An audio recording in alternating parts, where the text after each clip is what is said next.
Hi అండి, welcome to my channel. ఇప్పుడే మనకు ఒక బ్రేకింగ్ న్యూస్ అయితే రావటం జరిగిందండి. డిఏ 4% పెరిగితే ప్రభుత్వ ఉద్యోగులకి ఎంత జీతం పెరుగుతుందో పూర్తి వివరాలు అయితే తెలుసుకుందామండి. ముఖ్యంగా ప్రభుత్వ ఉద్యోగులకి కేంద్రం 2 సార్లు డిఏని అయితే పెంచుతుంది.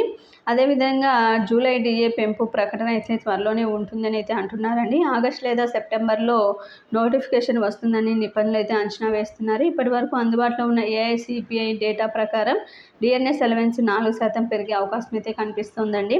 అయితే జూన్ సిపిఐ ఇండెక్స్ డేటా ఇంకా రిలీజ్ కాలేదు కాబట్టి డిఏ 4% పెంచితే 7వ వేతన సంఘం ప్రకారం 18,000 జీతం తీసుకున్న ఉద్యోగులకి నెలకి 720, ఏడాదికి 8,640 అయితే పెరుగుతుందండి.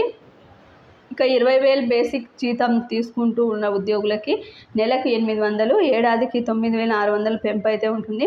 అదేవిధంగా 25,000 బేసిక్ శాలరీ ఉన్న ఉద్యోగులకి నెలకి 1,000, ఏడాదికి 12,000 పెంపుదల అయితే ఉండే అవకాశం అయితే ఉందండి.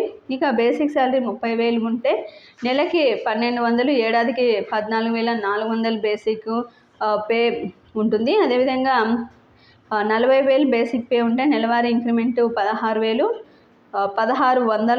ఏడాది ఇంక్రిమెంటు 19,200 అయితే ఉంటుంది.